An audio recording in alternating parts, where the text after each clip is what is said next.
We are continuing in Book 2, the book of the Traveler of the Worlds. And we are now on Canto 4, the Kingdoms of the Little Life. Please begin. Sure.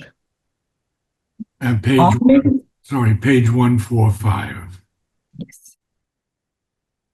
Arming its creatures with delight and hope, a half-awakened nescience struggled there. To know by sight and touch the outside of things. Yes, of course, this is the empiric search that science has carried on for so many years. Whatever I can touch, see, feel, taste, hear is everything. That's outside things. And to know by sight and touch the outside things, because it's a half-awakened nescience. That is the complete self-ignorance. And so in this plane of existence, these creatures were armed with delight and hope. They were arming things with delight and hope, and they were arming a half-awakened nescience that is struggling there. Struggling why? To know by sight and touch the outside of things. Yeah. Instinct was formed in memory's crowded sleep.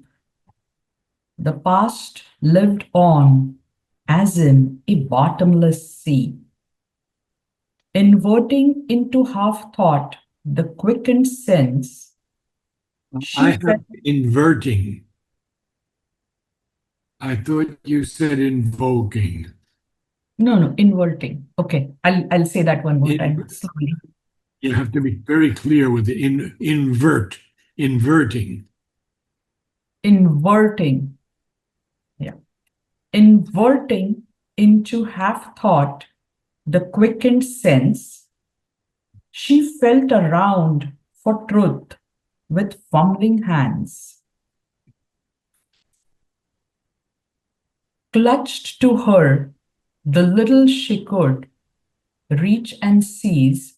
No. Clutched to her the little she could reach and seize. Okay. Clutched to her the little she could reach and seize, and put aside in her subconscient cave. Wow. Very, very interesting. So we'll just look a little bit at the subconscient according to Sri Aurobindo from one of his letters on yoga. Because this is important that we see that the past is living on or has lived on as in a bottomless sea. Inverting, in other words, changing into half-thought the quickened sense.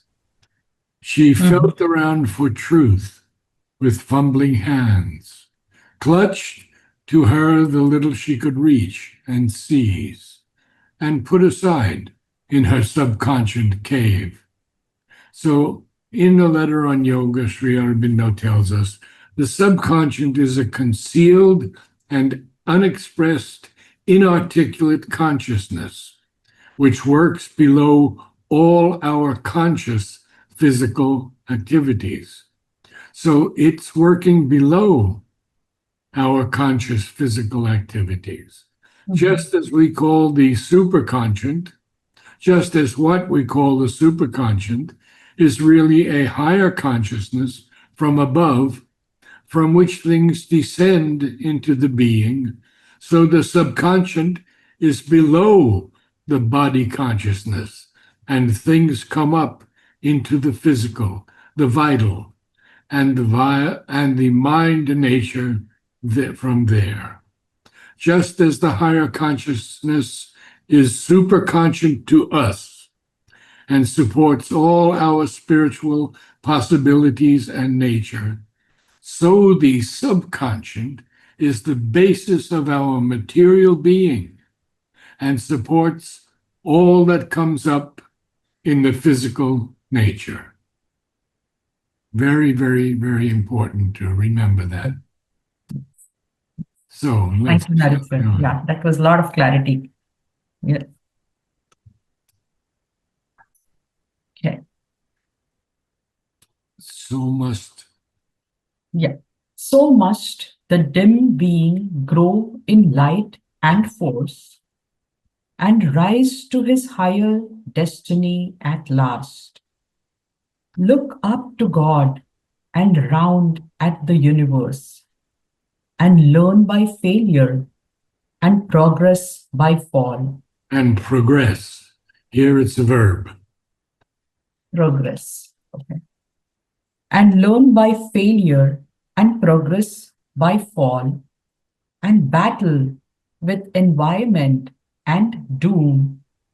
By suffering, discover his deep soul, and by possession, grow to his own vasts. Quite clear, isn't it? Yes. So I don't think we have to discuss that too much Okay. because we have to learn by failure and we have to progress by fall. We have to battle with the environment and battle with doom also, and even discover our deep soul by suffering. And then by possession, in other words, gathering things around us, grow to his own vasts. Now this being is going to continue. Narad sir, possession here, does it mean spiritual depth or possession is related to material I possession? think it's more here related to material things. Okay. But it is a possession also.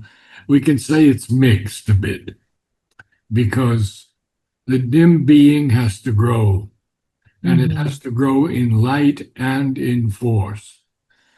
And it has to rise to a higher destiny at last. It has to look up to God and round at the universe. So it's going to learn by failure and it's going to progress by fall. It's going to battle with environment and doom. And by suffering, discover his deep soul. And by possession of higher things here, not the Okay. divine, not the divine, but by Mhm. possession of perhaps greater clarity of mind, less of the vital nature getting in the way, things like that. Mhm. And that way Okay. grow to his own vasts. Okay. So, Understood. Halfway, she stopped and found her path no more. I think that's a period. yes, yeah, that was a full sentence also. So she stopped halfway and couldn't find her path anymore. Mhm. But he's going to tell us more. What did she do? Mhm. Still nothing was achieved, but to begin, yet finish seemed the circle of her force. Ah, so it seems like she had finished the circle of her force, even though nothing was achieved. And then that very important phrase, but to begin. So Mhm. she was able to begin. Okay. Only she had beaten out sparks of ignorance. Only the life could think and not the mind. Only the sense could feel and not the soul. So here is the deepest ignorance, of course, because even the mind is not able to think. Just life could think. It's like the animals. They can remember things. They can remember when they were in danger. They can remember where someone, something like a deer, lived, and they can attack them. So these sparks of ignorance that in this consciousness, plane of consciousness, were beaten out. Only, you see, four words, four lines that begin with the word only. Sri Aurobindo really wants us to understand this. So she has only beaten out sparks of ignorance. Only the life could think, and not the mind. So there's no mind here that's awake as yet. Only the sense could feel, because even animals can feel the sense. They can feel rain, they can feel danger, and not the soul. So the soul's not here at all. The mind is not here at all. But something was lit. Only was lit some heat of the flame of life. How beautiful. And then Yeah. we had one more line. Okay.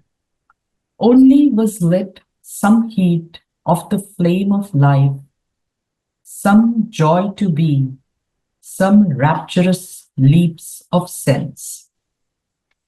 So the sense is active here, and the sense is able to feel some joy, some rapturous leaps of sense. Yeah. All was an impetus of half-conscious force, a spirit sprawling, drowned in dense life foam, a vague self-grasping at the shape of things. Yeah, I'd like you to be a little clearer in your enunciation of words such as sprawling, sprawling, Rolling, spra, rolling, spra, spra, sprawling, sprawl. It is sprawl. sprawling, Yes, much clearer. Good. sprawling. So we see now that all was an impetus. An impetus is an impulse, Mhm. an impelling force, we could say. All was an impetus, but impetus of what? Of half-conscious force. And Sri Aurobindo capitalizes force. Very important. We've been through force a lot of times, so I'll pass through.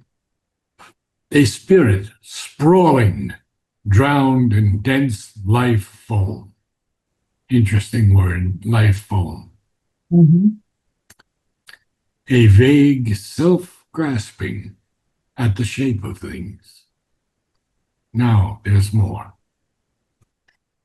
Narad sir, not really able to get that line with drowned in dense life foam. Does it mean that it's like a wasted effort of that soul where the mind is still not awake and the soul is not at all there? And is it because of that this line is sort of Well, saying that it is drowned in? first of all, it's an impetus. It's only an impulse. Mhm. And what is it an impulse of? A half-conscious force. The force is there. The force is there, but it's only half-conscious. Mhm. And then he gives us this image of a spirit. A spirit. He doesn't say a form or a being or anything like that. It's just a spirit. And that Mhm. spirit is sprawling. And when we say something sprawling, it means it's moving or crawling awkwardly, Mhm. with effort, with the aid of all the limbs. So if someone is sprawling around, they're using their hands and feet, moving awkwardly. Mhm.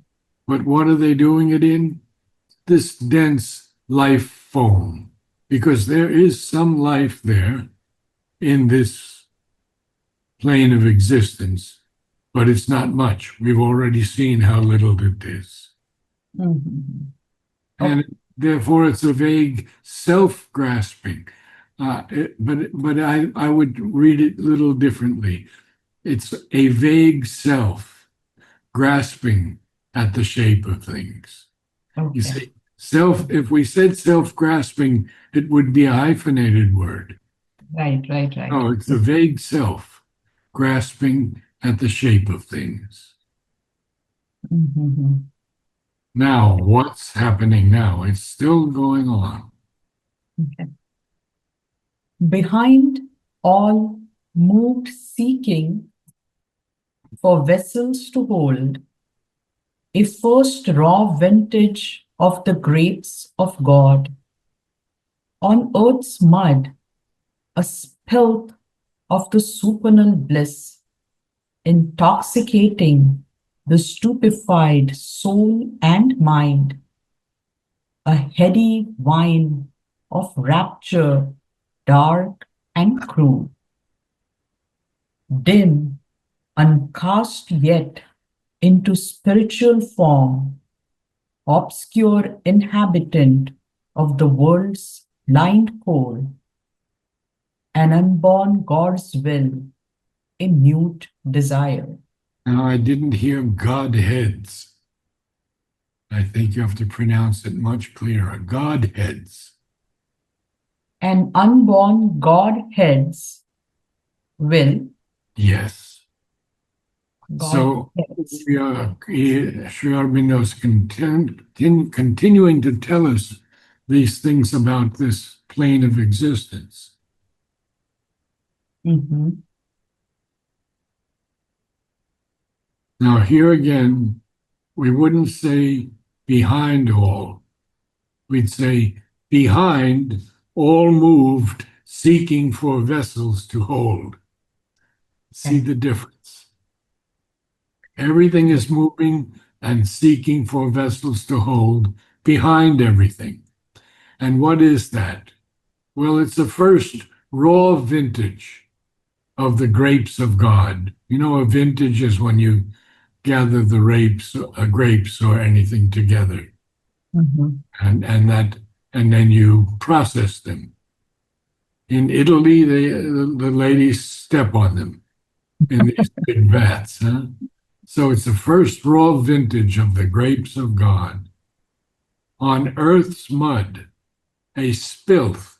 That's a simple word.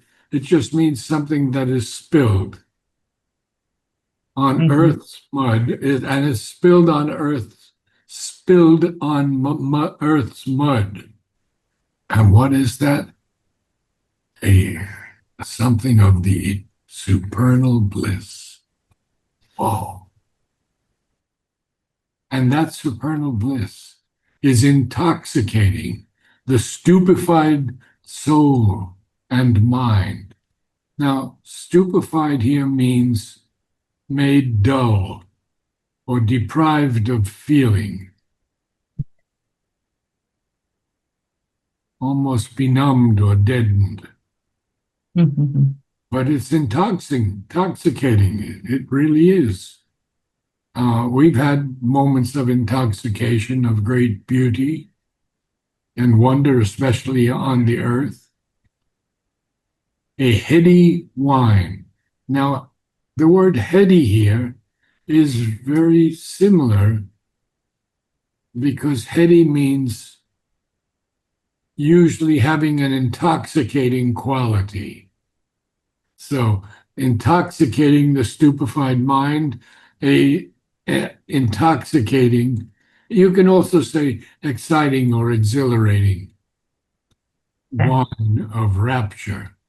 But that wine of rapture is dark and crude, and it's dim because it's not yet cast into spiritual form.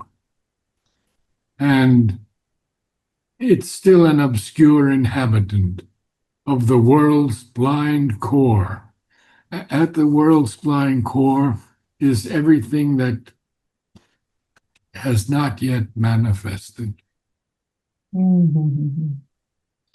But it is an unborn Godhead's will, and it's a mute desire.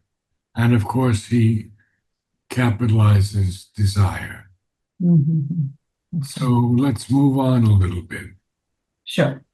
We're going to see a third creation now. Mhm. A third creation now revealed its face. Clear? What is it? A mold of body's early mind was A made, mold of body's early mind was made. A glint of light kindled the obscure world force. It devoured a driven world with the seeing idea and armed the act with thought's dynamic point.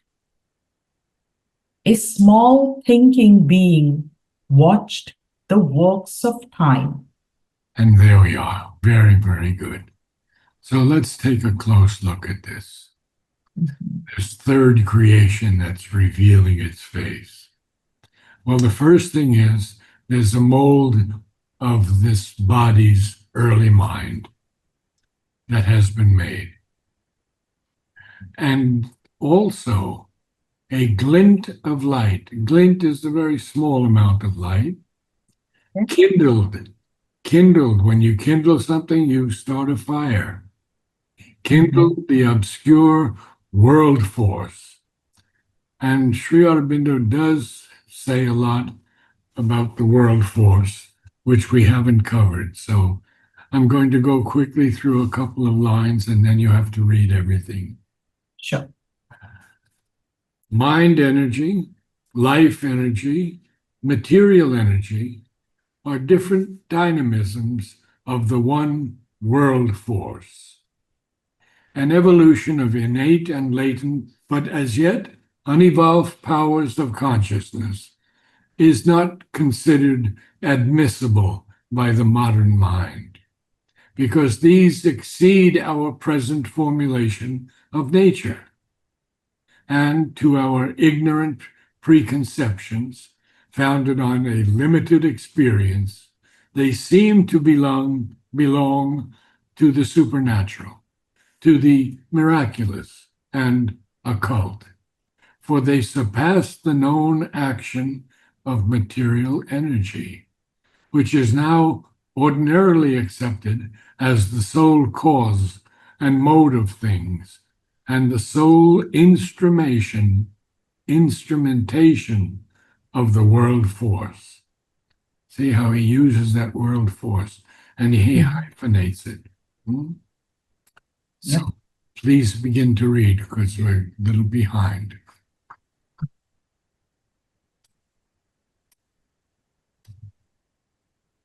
Going back to page 145. Yes, arming its creatures. Yeah. Arming its creatures with delight and hope, a half-awakened nescience struggled there to know by sight and touch the outside of things. Instinct was formed in memory's crowded sleep. The past lived on as in a bottomless sea. Inverting into half-thought the quickened sense, she felt around for truth with fumbling hands. Clutched to her the little she could reach and seize, and put aside in her subconscient cave.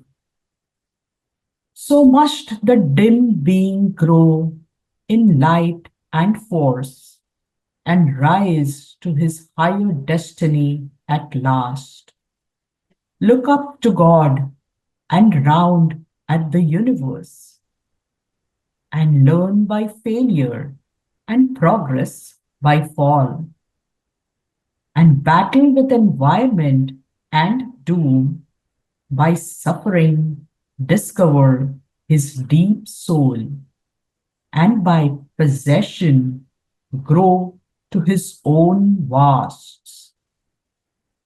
Halfway she stopped and found her path no more. Still nothing was achieved but to begin, yet finished seemed the circle of her force. Only she had beaten out sparks of ignorance. Only the life could think and not the mind. Only the sense could feel and not the soul. Only was lit some heat of the flame of life, some joy to be, some rapturous sleeps of sense.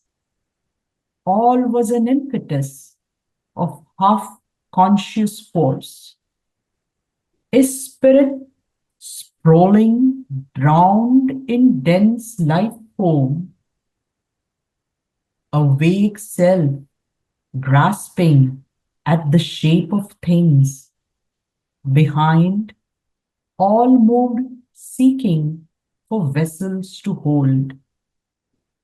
A first raw vintage of the grapes of God on earth's mud, a spill of the supernal bliss, intoxicating the stupefied soul and mind, a heady wine of rapture, dark and crude, dim, uncast yet into spiritual form, obscure inhabitant of the world's blind core, an unborn Godhead's will, a mute desire. A third creation now revealed its face. A mold of body's early mind was made. A glint of light kindled the obscure world force. It devoured a driven world with the seeing idea and armed the act with thought's dynamic point. A small thinking being watched the works of time. Good reading. The only thing I would ask you to do is this word progress. Like Progress. progress. In this sense, it's progress. Progress. Okay. Yeah. Progress. Okay. So the accent has to be on the second syllable, progress. Progress. Okay. Understood. Wonderful. Good reading. Very good. Thank you so much, Narad sir. And you have a great week ahead. Thank you so much. Thank you.